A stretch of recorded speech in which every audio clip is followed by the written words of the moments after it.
Capitol Report is a production of Senate Media Services. Hunters of all kinds have been or will be venturing into the great outdoors.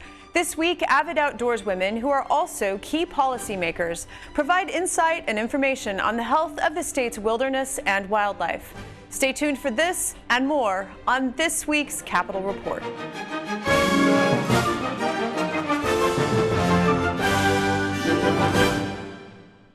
Welcome to this week's program. I'm Shannon Loehrke. The leaves have mostly fallen from the trees, the lakes are beginning to ice over, and in some areas, fresh snow blankets the ground. Sarah Strommen, Commissioner of the Department of Natural Resources, joins me to talk about the health of the state's fish and game. Thanks for being here. Thank you. Thank you for having me. The firearm deer season opens this weekend. How is the health of our deer population? Generally, the health of the population is quite well. Hunters will find robust deer populations in many parts of the state, particularly in central Minnesota, and that means more hunting opportunities for folks. And I think we saw that over MEA weekend. That was our statewide youth hunt. That's the first time we've offered that as a statewide opportunity, and 5,700 kids successfully harvested deer. So that was a good result, and I think a really important reminder that this is a family-friendly activity, and having some dedicated time for kids to learn how to hunt is a wonderful opportunity. Yeah, I read about the success of that. One thing that hunters will face in some parts of the state is regulations regarding chronic wasting disease. What do hunters need to know about that? That's a great question. I think the main health concern related to the deer population is chronic wasting disease. I think the important thing to remember is we're still at an incredibly low infection rate. We've tested since 2002 7,200 deer. We have 54 positives. It's really localized in southeast Minnesota. We have special regulations in north central Minnesota in the Crow Wing County vicinity, where we found a wild deer positive for CWD. And then we're still doing surveillance in central Minnesota, where we had a positive deer in a farm, a captive situation. So there are special regulations, particularly in the southeast and in the Crow Wing County, that north central area where hunters need to get their deer tested. So they need to submit samples. All of that information is on our website, and that is the best place to go to find out where you can take your deer to get sampled, what the requirements are, and also a place to find your results. You know, and the results that we're seeing across those areas. We keep that up to date as soon as we get results back. So it's a good place for people to get information. And we'll put that link up after this segment. Let's turn to hunting other things. Governor Walz was successful in getting a pheasant. The lieutenant governor hunted for pheasant for her first time at the pheasant hunting opener not too long ago. But we experienced a harsh winter, wet spring, wet fall. How are the populations of pheasant and the many other small game populations that people can hunt this time of year? We had a great pheasant opener in Austin. The governor, of course, was very proud of his bird, and the lieutenant governor participated in a mentored hunt for women, and that was a fantastic experience. You know, pheasant populations are most dictated by weather and habitat. And I say we like to talk about weather a lot in Minnesota, but we know we don't control it. So the piece we can control is the habitat. And so that's where we are focused on building our pheasant populations, by ensuring that we are acquiring habitat in strategic areas and that we are managing that habitat in a way that is conducive for pheasants.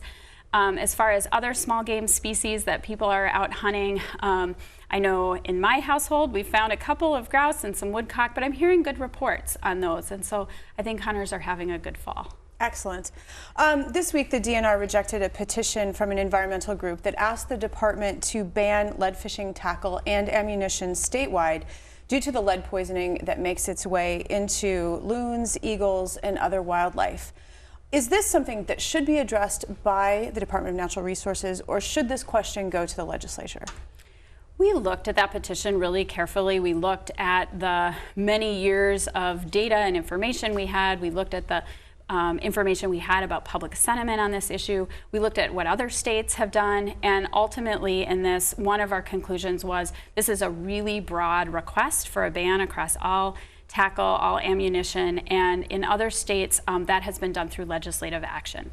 Our rulemaking here in Minnesota for the Department of Natural Resources when it comes to methods of take typically is limited to a specific geographic area or a specific species. So this is much broader than typical rulemaking that we do. And so that's part of what led us to a conclusion that this needs a broader conversation, probably something that the legislature needs to take up. And we're excited to be part of that conversation as well. I mean, clearly there are environmental impacts and there are human health impacts of lead. We're not denying that, but we think it needs a broader conversation.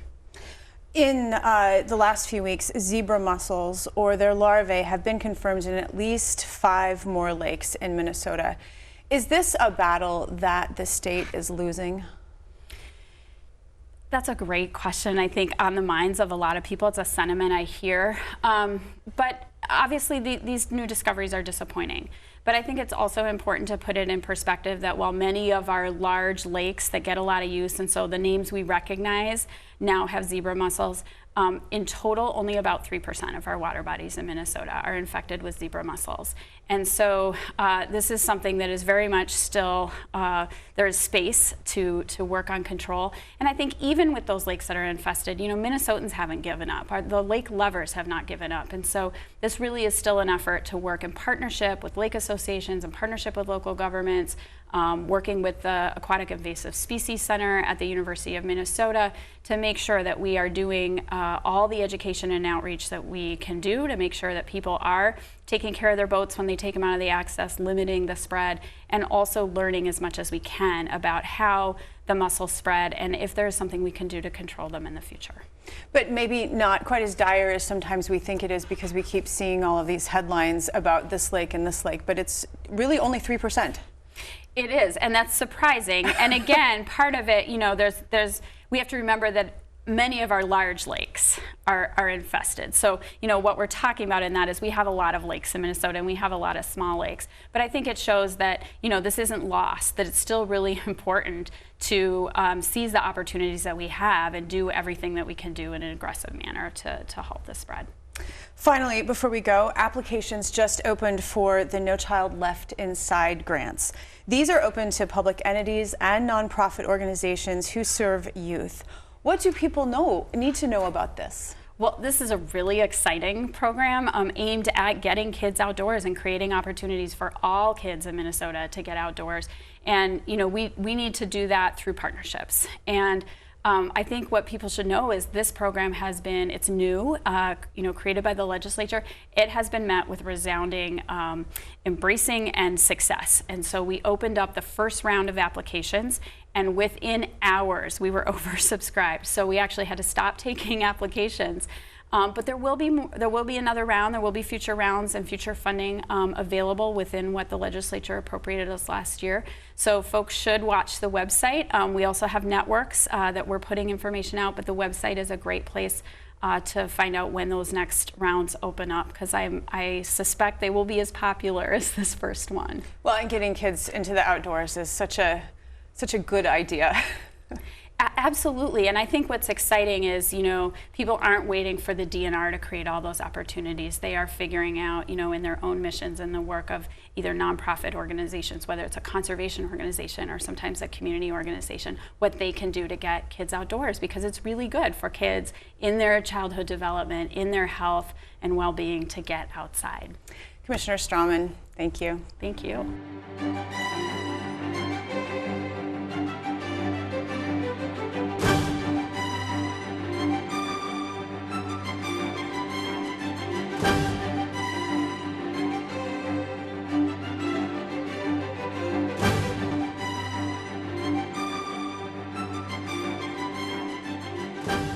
Governor Mark Dayton's official portrait was recently unveiled at the Capitol.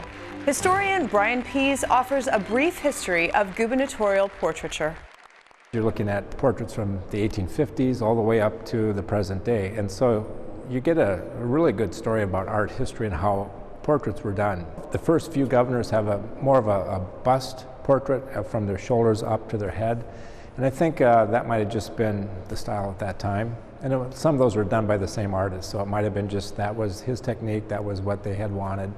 And then when you look at the classical portraits, you have full-size figures or almost full-body figures, and that's just the style that became popular in the 1870s and 1880s. And then you start in the 1930s having a little bit more personalization of the governor. So Floyd B. Olson was the first kind of a little bit more less formal painting. He's portrayed standing in front of the Capitol. The Capitol's behind him, and he's holding a microphone for the radio. And he was one of the first governors to really use that technology to have these statewide conversations over the radio. The process for the last several decades is the governor, when they finish their term of office, gets to select their portrait artist and also what they want to be portrayed as or how they want to be remembered in that portrait. So they work with the artist to work out some of those details. And so once again, if you look at some of the more recent portraits from the last 30, 40 years, you do have characteristics or things that identify that person's interest. So we can go back to Al Quee, has horses in the background. Well, he's an avid horse rider and has been his whole entire life. So those are his horses that are being portrayed in that painting. And you have Arne Carlson as the butterflies. One is a butterfly you find in Sweden. One is a butterfly you find in Minnesota because he has Swedish roots. He's of Swedish-American descent. So it makes the things very personalized for these governors to have those stories told in the portraits.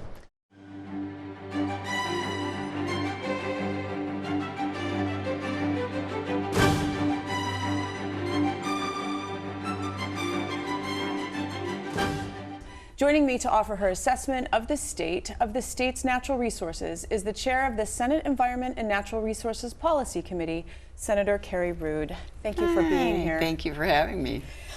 New laws to tackle the spread of chronic wasting disease in the deer cervid population took effect on August 1st, which further regulate deer farms. In addition, money has been directed to the University of Minnesota to come up with a field test to more quickly determine carcasses with CWD. Where are we now as a state in limiting the spread? It's a very, very timely question. We are right now having a joint hearing with the Senate and the House on this very topic. Where are we now? And I'm really pleased that we've had really good compliance on the laws that we put for double fencing and redundant gates. And I think we've seen a really good collaboration between the DNR and the state and our cervidae farmers. I think we're moving ahead, but it's a very complicated issue because we don't have the scientific, just like we have the Aquatic Invasive Species Research Center in the University of Minnesota, we are struggling really to understand this disease because it's not bacterial, it's a prion, which is very difficult. And it stays in the earth forever. Stays in the earth, it stays in the deer and whatever they touch or where they've been. So it's a very difficult thing to do. And of course with hunting coming up shortly, and we're already into the archery season, we put a dumpster program in to help hunters. And I think we're struggling a little bit because we're asking the dumpsters to go into the landfill. And so the counties are looking at what do we do and is it safe and how do we do this? And I think my own county, Crow Wing County, has really stepped up to the plate to be the model county for how to do this. And they have an incinerator, and they are going to take all the deer from the different testing zones and do that. Crow Wing County is, as you know, found 7 positive tests from a cervidae farm. We have not found anything in the wild. We had 9,000 tests so far and have not found any, and that's a really, really positive thing. So it seems as if it's contained right now. In Crow Wing County, and yes. We'll know better after this next session or next hunting, and especially opening. And the tests will take about 8 days now because they expect to have thousands of tests. But we've made it really pretty easy for hunters to do that. Had hunter education. I know in Crow Wing County it's been in the paper, it's been on the website. So we're really trying to get hunter education out there so that they have their deer tested, and we can really. We don't want to become like other states and not address this. It's still very serious. Another thing that was in the meeting that you referenced today is epizootic hemorrhagic disease, which is called EHD. it's a deadly disease also affecting the deer population. Our deer are in trouble. What is this disease? It's very interesting. We have not had this in Minnesota before, and so it's just come to being, and we don't know exactly how many deaths we've had because the deer in the wild tend to die maybe in the cornfield, and so when the farmers will be harvesting, they maybe see more of it. But what it is, it's these little midges, like little insects, get the disease, and then they bite the deer. And the deer die within a very short period of time. It can be up to like 2 weeks, and they can look very normal. The death is very normal, unlike CWD, which is very debilitating to the deer. They look very normal, but it kills them very rapidly.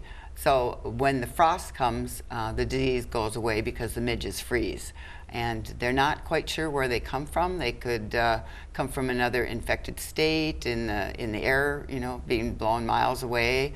So it's something new to Minnesota, but it's not like CWD. We have to be very careful that we don't ingest an infected deer meat because we don't know. And this has no effect on humans, so it's not. We're not as concerned about it. Not as concerned.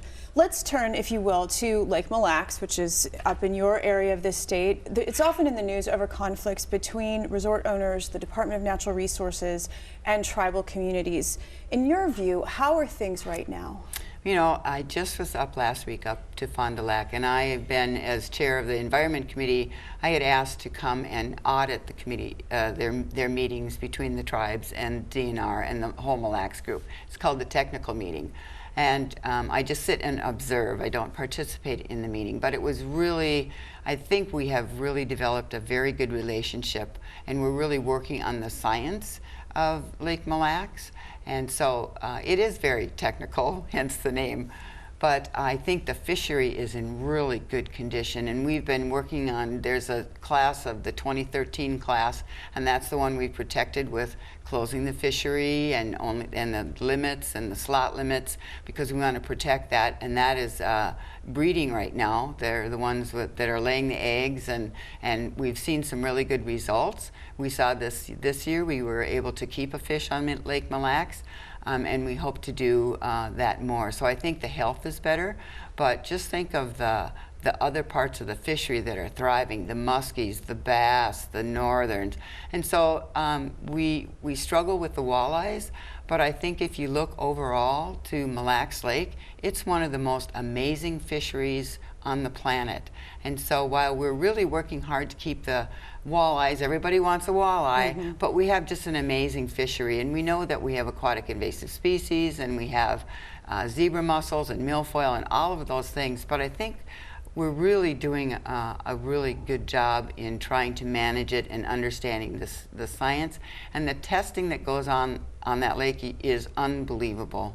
They work on it every day. One final question before we have to go. You recently attended a National Waterways Conference with legislators from 6 other Mississippi states, Mississippi River states, to discuss recent flooding, river health, and local economies. What did you learn? Oh, that was just amazing. I was so glad to go down there, and several Minnesota legislators went with, and we also in junction with mayors of the Mississippi, and so mayors of cities all along the Mississippi came with, and we were able to interact with them also. And so our view of the Mississippi River is much different than other legislators. We have this pristine Itasca where you can walk across, and you could probably actually drink that water. It's so clean. But not so much downstream. But we also learned that only 19% of the water in the Mississippi comes from Minnesota, and most of the other water comes from Illinois, Indiana, Ohio.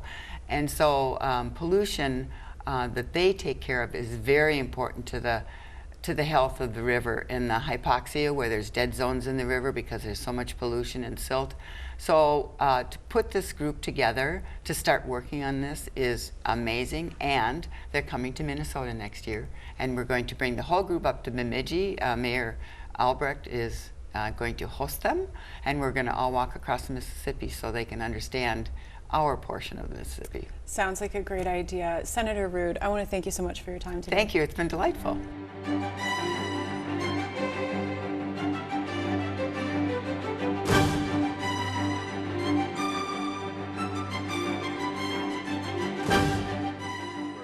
The Office of the Legislative Auditor plays a crucial role in investigating state government programs. The Legislative Audit Commission recently met to determine who is reviewing the reviewers. Do you do formal reviews of your staff, and if so, how often do you do it? I would hope that Mr. Boozy and Ms. Randall would never be surprised if I went to a formal written annual review and said, oh, by the way, I have a lot of concerns that I haven't expressed to you. So I try to do that on an ongoing, daily, weekly basis. Okay, well, Representative Lieber? Mr. Chair, thank you. I didn't get a real answer to my question. I take it the answer is no, but you know, that we don't do, you don't do, or the two of you don't do formal written reviews on your employees every year or at all? Ms. Randall? I do annual performance reviews of all the managers, the evaluation managers, and I meet with them, well, I meet with them weekly, of course, to check on their progress, but then I have performance meetings with them annually. The managers all do formal written evaluations of the non-managerial staff. I also write part of that annual review of them, and I meet individually with each staff person to discuss their review, and I try to have at least one or two additional meetings throughout the year with all staff to check in and just see how things are going. So no, we have formal written reviews of kind of everybody below us. I would say among us, we don't. You kind of answered my next question, Ms. Randall, which was whether you too get formal written reviews, and I take it that the answer to that is no. I mean, having heard that, yeah, there's some reviewing going on, as you all work together, but there's no formal written review. And then my next question, and you can correct that if I'm misunderstanding that, but my question then to Mr. Nobles is, have you ever had a formal written review?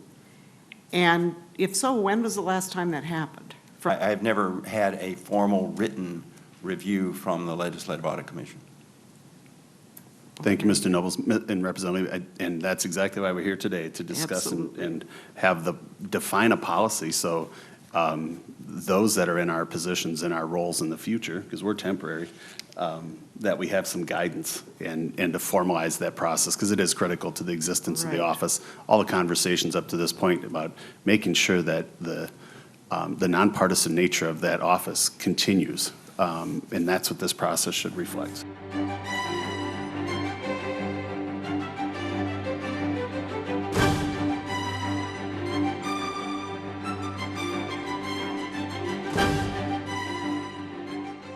Brian Pease of the Minnesota Historical Society offers insight into another state capitol feature in our series, The People's House.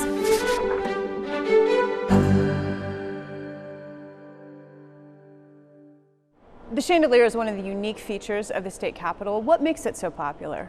It's in the center of the building, and so if you look at this big round space called the rotunda, it's one of the things you'll notice when you walk into this space. It's directly above you, 142 feet above, and it's really kind of, you know, this rotunda is a showplace of the state capitol, so the idea is you see this beautiful light fixture that has 92 light bulbs inside of it that is really a spectacular part of the decoration.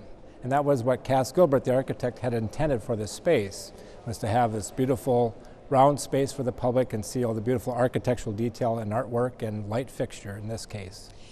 At the time, electricity was a new technology, and the chandelier was actually called electrolayer. Can you talk more about that? Sure. Yeah, this was really an important part of this building's design, was to have wired electricity throughout the building. There was a power plant that generated all that electricity across the street from the Capitol, and you have to remember this was a place to really proclaim and brag about Minnesota's technology and prosperity and progress.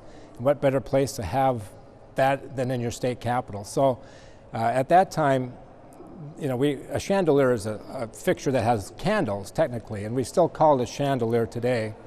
But at that time, they were bragging that this was an electrolayer because electricity was so new, so it had a real value to really enhance the understanding that technology was probably a new thing and an important part of this overall design of the Capitol. Is there some symbolism to its placement and the fact that we're the North Star state and it's shaped like a globe? Well, we do have the North Stars in the floor of the rotunda that represent the Minnesota, the North Star state, our state motto. If you look at the ceiling above here, it has a blue panels to represent the sky. There's 12 zodiac symbols and huge murals, 9-foot murals that represent the constellations. So some people do look at that chandelier or that electrolier as a symbol of the North Star. And part of that is the importance of the state symbol as a North Star state was it's a guiding light. And so other states can follow Minnesota's lead, and that's the symbolism behind that North Star. So that could be a very appropriate way of looking at that electrolier as a North Star. How challenging is the maintenance of it?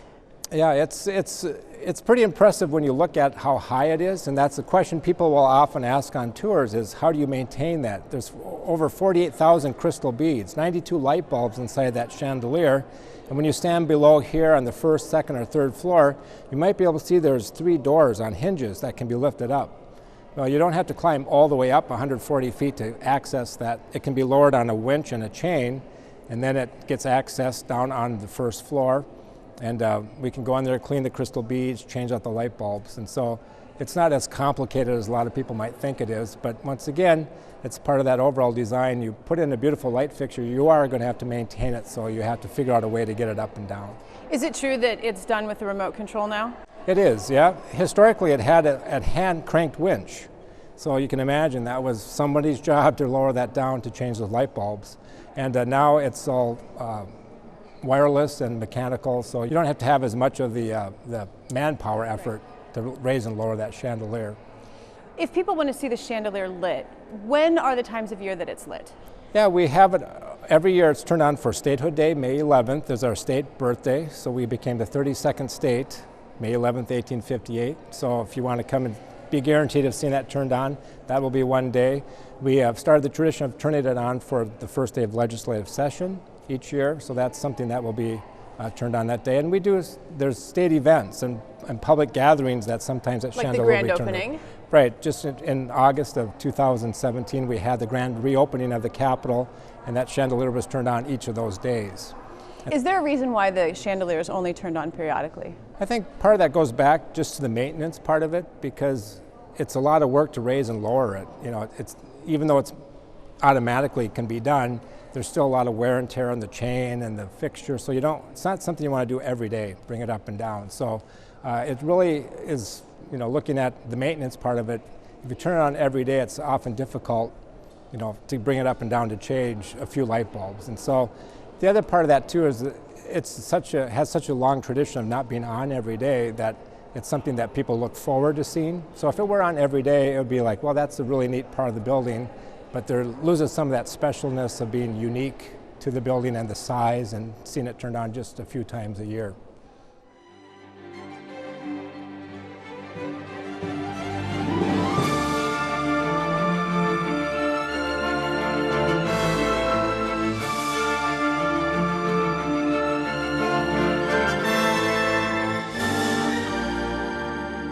Join us again next week as we delve into more topics affecting Minnesotans. I'm Shannon Loehrke, and on behalf of all of us at Senate Media Services, thanks for watching.